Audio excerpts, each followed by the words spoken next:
സത്യം പറഞ്ഞാൽ നമ്മുടെ രാജ്യത്ത് ഫ്ലറിഷ് ചെയ്യുന്ന, അതായത് ലാഭത്തോടു കൂടി പ്രവർത്തിക്കാൻ പറ്റിയ ഒരൊറ്റ വ്യവസായമേ ഉള്ളൂ. ആ ഒരു വ്യവസായത്തിൻ്റെ കാര്യത്തിൽ നമ്മളെ കവിഞ്ഞ് ഇന്ത്യയിലെ നല്ല ഈ ലോകത്ത് മറ്റാരുമില്ല. അതിൽ നമ്മൾ അദ്വിതീയരാണ്. അത് മറ്റൊരു വ്യവസായവുമല്ല, ഈ വിവാദ വ്യവസായം. അത് കൊഴുപ്പിച്ച് അതിൻ്റെ അങ്ങേയറ്റത്ത് ലാഭകരമാക്കി എടുക്കുന്നതിന്, ഈ ലാഭമെന്ന് പറയുന്നത് ധനപരമായ ലാഭമല്ല, രാഷ്ട്രീയമായിട്ടുള്ള ലാഭം എടുക്കുന്നതിൽ നമ്മെ കവിഞ്ഞ് ഈ ലോകത്ത് മറ്റാരുമില്ല എന്നുള്ളത് വളരെ വളരെ വ്യക്തമാക്കുന്ന ഒരു കാര്യമാണ്. ഈ വിഴിഞ്ഞം അന്താരാഷ്ട്ര സീപോർട്ട് ലിമിറ്റഡിനെ കുറിച്ച് ഇപ്പോൾ കൊഴുത്ത് കൊണ്ടിരിക്കുന്ന ആ വിവാദം. പട്ടകധ്വനികളും അതുപോലെ തന്നെ ചെണ്ടമേളങ്ങളും ഒക്കെ ആയിട്ട് വിവാദം ഇങ്ങനെ നമ്മുടെ കൊട്ടിക്കലാശം പോലെ, അതുകൊണ്ട് ഒരു പക്ഷേ അതിനേക്കാളും കൂടുതൽ ശബ്ദയമാനമായിട്ട് എല്ലാ ചാനലുകളിലും കൊഴുത്തുകൊണ്ടിരിക്കുകയാണ്. ഇവിടെ ഒരു കാര്യമേ ഉള്ളൂ, ഈ കൊഴുപ്പിക്കുന്ന ആൾക്കാർ കുരുടന്മാർ ആനയെ കണ്ടതുപോലെ ഇതിനകത്തിൽ അന്തർഭവിച്ചിരിക്കുന്ന കാര്യങ്ങൾ കാണുകയാണ് ചെയ്യുന്നത്. വാസ്തവം എന്തെന്നറിയാത്ത, വസ്തുത എന്തെന്നറിയാത്ത ചർച്ചകളാണ് നടന്നുകൊണ്ടിരിക്കുന്നതെന്നുള്ളതാണ് വാസ്തവം. അതിനിടയ്ക്ക് ഇതിൽ വലിയൊരു വൈദഗ്ധ്യമുള്ള ഒരു വിദഗ്ധൻ്റെ അഭിപ്രായങ്ങളൊന്നും അല്ല. പക്ഷേ ചില ഫാക്ടേഴ്സ് പറഞ്ഞു കഴിഞ്ഞാൽ ഈ പറയുന്ന ആൾക്കാർ പറയുന്നതിൻ്റെ പൊള്ളത്തരം നമുക്ക് വ്യക്തമാകും. അല്ലാതെ ഇത് ഏതെങ്കിലും തരത്തിലുള്ള ഒരു ഫൈനലായിട്ടുള്ള ഒരു ഒപ്പീനിയനോ ആത്യന്തികമായിട്ടുള്ള ഒരു ഒപ്പീനിയനോ അല്ല. ചില വസ്തുതകൾ ഈ പോർട്ടിനെ സംബന്ധിച്ചുള്ള കാര്യങ്ങൾ പറയുകയാണ്. അതറിഞ്ഞു കഴിയുമ്പോൾ പൊള്ളത്തരങ്ങൾ നമുക്ക് പ്രായേണ വ്യക്തമാകും. ഒന്നാമത്തെ കാര്യം നമ്മളോടെല്ലാം പറഞ്ഞിരിക്കുന്നത്, അതായത് മെഡിറ്ററേനിയൻ ഷിപ്പിംഗ് കമ്പനി എന്ന് പറയുന്ന MSC വിഴിഞ്ഞം പോർട്ടിൽ ഇൻവെസ്റ്റ് ചെയ്യാൻ വന്നിരിക്കുന്നു. വസ്തുത എന്താണ്? വാസ്തവത്തിൽ തെറ്റാണത്, അതല്ല വസ്തുത.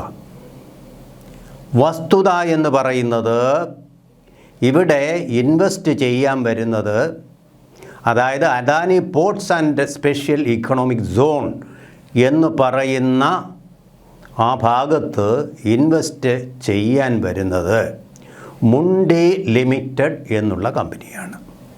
ഓഫ് കോഴ്സ് ഈ മുണ്ടി ലിമിറ്റഡ് എന്നുള്ള company it's an am of global shipping giant MSC. അതാണ് വാസ്തവം. അതായത് മെഡിറ്ററേനിയൻ ഷിപ്പിംഗ് കമ്പനിയുടെ ഒരു ഭാഗമാണ്, അതിൻ്റെ ഒരു കീഴിലുള്ള ഒരു സ്ഥാപനമാണ് ഇവിടെ ഇൻവെസ്റ്റ് ചെയ്യാൻ വരുന്നിരിക്കുന്നത്. 49% ഷെയറാണ് അവർ ഇൻവെസ്റ്റ് ചെയ്യാൻ വരുന്നത്.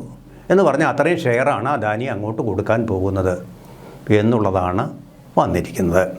ഇനി ഇവിടെ പറയുന്നത് കരാറിലേർപ്പെടും മുമ്പ് കേരള ഗവൺമെൻറ്റിനെ അറിയിച്ചില്ല. പാടെ തെറ്റ്. അവർ കരാറിലേർപ്പെട്ടിട്ടില്ല. ഫൈനൽ കരാർ ഇതുവരെ ആയിട്ടില്ല. മിക്കവാറും നമ്മുടെ ചാനലിലെ ഈ ഘോഷണങ്ങൾ കേട്ടുകൊണ്ട് മിക്കവാറും ഈ പറയുന്ന മുണ്ടി ലിമിറ്റഡ് എന്ന് പറയുന്ന കമ്പനി ഇതിന്ന് പിന്മാറാനുള്ളൊരു സാധ്യത പേടിച്ചിട്ട്.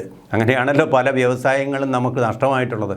അപ്പം നമ്മുടെ ഈ ആർഗ്യുമെൻറ്റേറ്റീവ് ഇന്ത്യ എന്ന് പറയുന്നതിനേക്കാൾ അതിലും തീവ്രമായിട്ടുള്ള ആളുകളാണ് കേരളത്തിലെ ഈ ആർഗ്യുമെൻറ്റേറ്റീവ് കേരളൈറ്റ്സ്. താർക്കികന്മാർ തർക്കിച്ച് ഉള്ളതിനെ ഇല്ലാതാക്കുന്ന, throwing the baby with the water എന്ന് പറയുന്ന പോലെ വലിച്ച് കുഞ്ഞിനെ കുളിപ്പിച്ച് കഴിഞ്ഞിട്ട് അതിനെ വെള്ളത്തോടൊപ്പം വലിച്ചെറിയുന്ന ആ പരിപാടിയാണ് നമ്മൾ നടത്തിക്കൊണ്ടിരിക്കുന്നത്. ഈ വിഴിഞ്ഞം പദ്ധതിയുടെ അച്ഛനാവാൻ വേണ്ടി ഒരുപാട് പേര് ശ്രമിച്ചു. നമ്മളാണെന്നും പറഞ്ഞുള്ള തർക്കം ഇതുവരെ തീർന്നിട്ടില്ല. അതിനിടയ്ക്കാണ് ഇപ്പോൾ ഇതിനെതിരെ ചന്ദ്രഹാസവും ഇളക്കിക്കൊണ്ട് എല്ലാ രാഷ്ട്രീയ കക്ഷികളും അഹം ഇകയ, ഞാൻ മുമ്പേ എന്ന് പറഞ്ഞ് വന്നുകൊണ്ടിരിക്കുന്നത്. വലിയ തമാശയാണ്. ദറ്റ്സ് എ തിയേറ്റർ ഓഫ് അബ്സർഡിറ്റി എന്ന് കേരളത്തെക്കുറിച്ച് പറയുന്നത്. അസംബന്ധ നാടകങ്ങളുടെ ഒരു തിയേറ്ററാണ് നമ്മുടെ കേരളം എന്ന് പറയുന്നത്. ഒരു തെറ്റുമില്ല. ഇനിയിപ്പോൾ എങ്ങനെ വ്യവസായങ്ങൾ വരും കേരളത്തിലേക്ക്? ഇത് കേട്ട് കഴിഞ്ഞാൽ ഒന്നാമത്തെ നമ്മുടെ കൺസേൺ അതാണ്. ഇനി നമ്മുടെ ബജറ്റിൽ തന്നെ VD സതീശൻ ധനമന്ത്രിയായിട്ട് തന്നെ അദ്ദേഹം ബജറ്റിൽ പറഞ്ഞിട്ടുണ്ട്, തുറമുഖ മിഷൻ എന്ന് പറയുന്ന പദ്ധതി. ആ പദ്ധതിയെല്ലാം ഈ വിഴിഞ്ഞം പദ്ധതിയോട് അനുബന്ധമായിട്ടുള്ള പദ്ധതിയായിട്ടാണ്. ഇതിനേക്കാൾ വലിയ കോടിക്കണക്കിന് രൂപയുടെ ഇൻവെസ്റ്റ്മെൻറ്റ്, പ്രൈവറ്റ് ഇൻവെസ്റ്റ്മെൻറ്റ് തന്നെ. അല്ലാതെ ഇവിടെ ആരാ നടത്താൻ? പബ്ലിക് ഇൻവെസ്റ്റ്മെൻറ്റൊക്കെ നടത്തിയിട്ടെല്ലാം നഷ്ടത്തിലായിട്ടില്ലേ, പൂട്ടിക്കെട്ടാറായി കിടക്കുകയല്ലേ. അപ്പോൾ അതിനിടയ്ക്ക് കേരളത്തിൻ്റെ വെളിച്ചമായിട്ട് കേരളം എന്ന വ്യവസായ ശ്മശാന ഭൂമിയിലേക്ക് വന്ന ഒന്നാണ് അദാനിയുടെ ഈ വിഴിഞ്ഞം ഇൻ്റർനാഷണൽ സീപോർട്ട് ലിമിറ്റഡ് എന്ന് പറയുന്ന സ്ഥാപനം. അത് യാഥാർത്ഥ്യമായത് വലിയൊരു അത്ഭുതമാണ്. നമ്മുടെ സ്വപ്നതുല്യമായൊരു പദ്ധതി. ആ പദ്ധതിക്കിട്ട് ഭാരവിക്കാൻ വേണ്ടിയിട്ടുള്ള ധീരമായ ശ്രമങ്ങളാണ് ഇപ്പോൾ നടന്നുകൊണ്ടിരിക്കുന്നതെന്ന് പറയാതെ വയ്യ. കടൽ അലമാലകളോടും പ്രതികൂല കാലാവസ്ഥയോടും കോവിഡിനോടും പാൻഡമിക്കിനോടും പടപൊരുതിയാണ് അദാനി ഇതിവിടം വരെ എത്തിയത്. അദാനിയുടെ പക്ഷം പറയുകയൊന്നുമല്ല ഞാൻ, അദാനി പക്ഷക്കാരനുമല്ല, അദാനിയെ കൊണ്ട് 5 പൈസയുടെ ഉപകാരം ഞാൻ വാങ്ങാൻ പോയിട്ടുമില്ല, അതുകൊണ്ടല്ല പറയുന്നത്. പക്ഷേ ഇത് ആവശ്യമാണ് നമ്മുടെ വരും തലമുറയ്ക്ക്, നമുക്ക് ജോലി കിട്ടാൻ. ഇതിനോടനുബന്ധമായിട്ടുള്ള സതീശൻ്റെ പദ്ധതിയും നമുക്ക് ആവശ്യമാണ്. അടിസ്ഥാനമില്ലെങ്കിൽ അതിനു മുകളിലെങ്ങനെയാണ് സതീശൻ്റെ പദ്ധതി പടുത്തുയർത്തുന്നത്? വളരെ മോശമായ രീതിയിലാണ് നമ്മുടെ മുഖ്യമന്ത്രി ആയാലും മറ്റു രാഷ്ട്രീയക്കാരായാലും ഒരു പക്ഷേ മറ്റൊരു സ്കോർ ചെയ്യാൻ വേണ്ടി പറയുന്നതായിരിക്കാം അദാനിയോട് പറയുന്നത്. അദാനിയോടൊരു മര്യാദ നമുക്ക് ആവശ്യമുണ്ട്. കാരണം ഈ പ്രതികൂല കാലാവസ്ഥ കേരളത്തിൻ്റെ ഈ വ്യവസായ വിരോധം നിറഞ്ഞു നിൽക്കുന്ന കേരളത്തിൽ അവർ ഇൻവെസ്റ്റ് ചെയ്യാൻ വന്നു. അവരെ പിന്നെയും ഇങ്ങനെ ചീത്ത പറയുക എന്ന് പറയുമ്പോൾ അവർക്കും മടുപ്പ് വരും, ഇതിലുള്ള താല്പര്യം പോവും. അദാനിക്ക് ഇത് മാത്രമല്ല ഉള്ളത്, ലോകത്തിൽ 19 പോർട്ടുകൾ അവർ സ്വന്തമായിട്ടാണ്. പോർട്ടുകൾ മാത്രം, സീ പോർട്ട്സ്, എയർപോർട്ട്സ് വേറെയുണ്ട്. വേറെ എന്തെല്ലാം അന്താരാഷ്ട്ര തലത്തിലുള്ള സ്ഥാപനങ്ങൾ അവർക്കുണ്ട് സ്വന്തമായിട്ട്. അപ്പോൾ ഈ കേരളം മാത്രം കൊണ്ട് ജീവിക്കുന്ന ആൾക്കാരല്ല. പക്ഷേ കേരളത്തെ സംബന്ധിച്ചിടത്തോളം ഈ ഒരു വ്യവസായം മാത്രമാണ് നമ്മുടെ ശരിക്ക് പറഞ്ഞു കഴിഞ്ഞാൽ ഒരു വെള്ളി രേഖ, ഒരു രജതരേഖ കാർമേഘപാളികൾക്കിടയിൽ. അതുകൊണ്ട് നമ്മളെ സംബന്ധിച്ചിടത്തോളം അത് സീരിയസ് ആണ്. അദാനി എങ്ങനെ സീരിയസ് ആയിട്ട് കാണുന്നു അതിനേക്കാളും സീരിയസ് ആണ് എന്നുള്ളത് സംശയമില്ലാത്ത കാര്യമാണ്. ഇന്ത്യ കൂടാതെ ഇന്ത്യയിലുണ്ട്, അവർക്ക് ഗുജറാത്തിലും മറ്റ് ബംഗാളിലും ഒക്കെ സീ പോർട്ട്സ് ഉണ്ട്. അതുകൂടാതെ ബംഗ്ലാദേശിലുണ്ട്, ഓസ്ട്രേലിയയിലുണ്ട്, ശ്രീലങ്കയിലുണ്ട്, ഇസ്രായേലിലുണ്ട്, ടാൻസാനിയയിലുണ്ട്, ഏഷ്യ, ആഫ്രിക്ക, മിഡിൽ ഈസ്റ്റ് തുടങ്ങിയ പല രാജ്യങ്ങളിലും അവർക്ക് സ്വന്തമായിട്ട് തുറമുഖമുണ്ട്. They are operating it with profit. ഒരു വിവാദവുമില്ല, ആർക്കും ഒരു എതിർപ്പുമില്ല, സന്തോഷപൂർവ്വം അവരെ ചുവപ്പ് വരവധാനി വെച്ച് സ്വീകരിച്ചിരിക്കുക. അപ്പോൾ ഇവിടെ നമ്മൾ ഓർക്കേണ്ട ഒരു കാര്യം, കേരള ഗവൺമെൻറ്റിൽ തീർച്ചയായിട്ടും ഇവരെ അറിയിക്കേണ്ടതായിരുന്നു. ഇപ്പോൾ ഔദ്യോഗികമായിട്ടൊരു കത്ത് മൂലം അറിയിച്ചിട്ടുണ്ട്. പിന്നെ ഇത് അനൗൺസ്മെൻറ്റ് മാത്രമാണ് അവർ ചെയ്തത്. ആ അനൗൺസ്മെൻറ്റിന് മുമ്പേ അദാനി ഇത് ചെയ്തിരുന്നത് എങ്കിൽ കുഴപ്പം വരില്ലായിരുന്നു. അങ്ങനെ ഒരു അശ്രദ്ധ അവർക്ക് പറ്റിയിട്ടുണ്ട്. ഇപ്പോൾ കത്തും കൊടുത്തു, ആ വിവാദം കെട്ടുതീരേണ്ടതാണ്. പക്ഷേ വിവാദം ഇപ്പോഴും ആളിക്കത്തി പടർന്ന് ജ്വാലയായിട്ട് തീർന്നുകൊണ്ടിരിക്കുകയാണ്. കടൽ വെള്ളത്തെ പോലും നശിപ്പിക്കുന്ന രീതിയിലുള്ള ഒരു ജ്വാലയായിട്ട് അതിപ്പോൾ തീർന്നുകൊണ്ടിരിക്കുകയാണെന്നുള്ളതാണ് എൻ്റെ ഏറ്റവും വലിയ വാസ്തവം. അത് നമുക്ക് തീർച്ചയായിട്ടും പറ്റിയ ഒരു കാര്യമല്ല. ഈ കാര്യത്തിൽ നിന്ന് നമ്മുടെ ജനങ്ങൾ പിന്തിരിഞ്ഞാൽ നമുക്ക് കൊള്ളാം, നമ്മുടെ പുതുതലമുറയ്ക്ക് കൊള്ളാമെന്ന് മാത്രമേ പറയാനുള്ളൂ.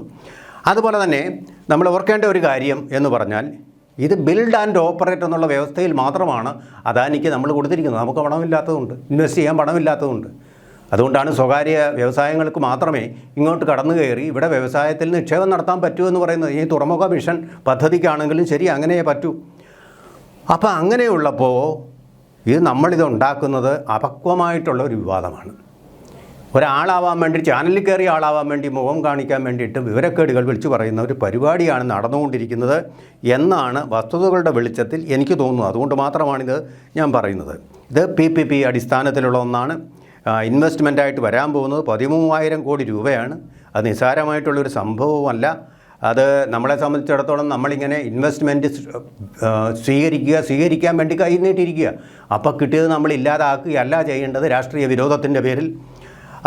എന്തായാലും ഇതിപ്പോൾ സംസ്ഥാനത്തിന് കത്ത് സമർപ്പിച്ചിട്ടുണ്ട്. സംസ്ഥാനത്തിൻ്റെ നിയമവകുപ്പ് അത് പരിശോധിച്ചുകൊണ്ടിരിക്കുകയാണ്. അവരെ അഭിപ്രായം പറയട്ടെ. നമ്മൾ കയറി വല്ലാതെ അഭിപ്രായങ്ങൾ പഠിക്കാതെ പറയുന്നത്, അല്ലെങ്കിൽ കുഴപ്പമില്ല, പഠിച്ചിട്ട് പറഞ്ഞാൽ കുഴപ്പമില്ല. പഠിക്കാതെ പറയുന്നത്, രാഷ്ട്രീയം വെച്ച് പറയുന്നതും നമ്മുടെ കേരളത്തിനോട് ചെയ്യുന്ന ഒരു നീതിമത്തായിട്ടുള്ള കാര്യമല്ല എന്നുള്ളത് വളരെ വ്യക്തമാണ്. ഈ കാര്യങ്ങളിലൊക്കെ വളരെ ശുഷ്കാന്തിയോട് പഠിക്കേണ്ട ധാരാളം വ്യവസ്ഥകളോട് കൂടിയാണ് ഈ കരാർ നമ്മൾ ഒപ്പിട്ട് വെച്ചിരിക്കുന്നത്.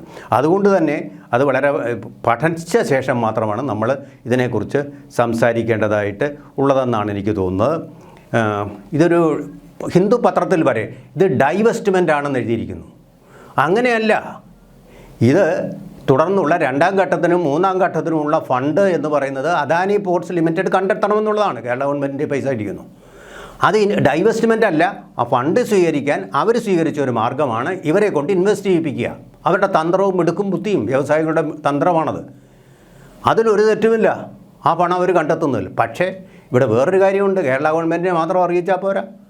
ഇത് വിദേശത്തു നിന്നുള്ള നിക്ഷേപമായിട്ട് കേന്ദ്രത്തിൻ്റെ തന്നെ 6 മന്ത്രി കാര്യാലയങ്ങൾ ഇത് പഠിച്ച ശേഷം ഇതിന് അപ്രൂവൽ കൊടുക്കൂ. പക്ഷേ ആ ഫൈനൽ അപ്രൂവൽ ഇതുവരെ ആയിട്ടില്ല. ഫൈനലായിട്ട് കരാർ ഒപ്പിട്ടിട്ടില്ല. അതിനു മുമ്പ് ഈ കാര്യങ്ങളെല്ലാം നടക്കണം. ഇപ്പോൾ കുറേ കാലതാമസം വരും ഇതിന്. വന്നാൽ നല്ലതെന്ന് മാത്രമേ പറയാൻ പറ്റൂ. ഏതെന്തെങ്കിലും ഒരു ഒബ്ജക്ഷൻ, ഇതിനകത്ത് ഒരു ചൈനീസ് കമ്പനിയുടെ ഏതെങ്കിലും ഒരു ഇൻവോൾവ്മെൻറ്റ് ഉണ്ടെങ്കിൽ കേന്ദ്രം അപ്രൂവൽ പാടെ നിഷേധിക്കും. അത് കണ്ടിട്ടുണ്ട്. വിഴിഞ്ഞത്തിൻ്റെ കാര്യത്തിലും നിഷേധിക്കപ്പെട്ടു. അങ്ങനെയാണ് അദാനി രംഗത്തേക്ക് വരുന്നതെന്നും നമ്മൾ ഓർക്കണം. അപ്പോൾ നമ്മൾ സ്വാഗതം ശരിയായ രീതിയിൽ നടന്നാൽ സ്വാഗതം ചെയ്യേണ്ടതാണ്. കേരള ഗവൺമെൻറ്റിനെ അറിയിച്ചില്ല എന്നുള്ളൊരു സാങ്കേതികത മാത്രമാണ്. അവിടെ ഇൻവെസ്റ്റ്മെൻറ്റ് വരിക, രണ്ടാം ഘട്ടം മൂന്നാം ഘട്ടം വിജയകരമായിട്ട് പോവുക. ഇപ്പോൾ വിജയകരമായിട്ടാണ് ഇതുവരെ അദാനി അത് നടത്തിയത്.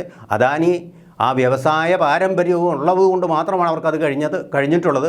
അദാനിയോട് അസൂയപ്പെട്ടിട്ട് കാര്യമില്ല. നിങ്ങൾ ചെയ്യേണ്ടത് അദാനിയോട് മത്സരിച്ച് അതിനേക്കാൾ വലിയ സീപോർട്ട് ലിമിറ്റഡ് ഉണ്ടാക്കാൻ നിങ്ങൾ ശ്രമിക്കുക.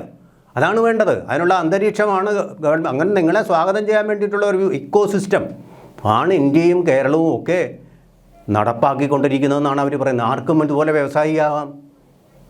അപ്പോൾ അതുകൊണ്ട് നിങ്ങൾക്ക് ആ ഒരു സംരംഭകത്വം ഉണ്ടെങ്കിൽ നിങ്ങൾക്ക് ഇതിനേക്കാൾ വലിയ വ്യവസായിയാകാം.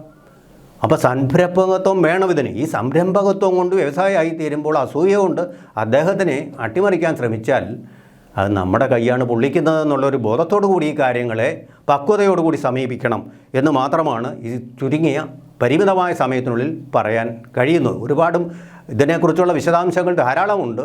അതുകൊണ്ട് ഈ MSC വരുന്നത്, MSCയുടെ ഒരു നമ്മുടെ രാജ്യത്ത് ഇൻവെസ്റ്റ് ചെയ്യാൻ വരുന്നത് വിഴിഞ്ഞം പോർട്ടിനുള്ള അംഗീകാരമാണ്. അത് കേരളത്തിനുള്ള ബഹുമതിയാണ്. കേരളത്തിന് മുന്നോട്ട് കുതിക്കാനുള്ള ഒരു ചാലാണ്.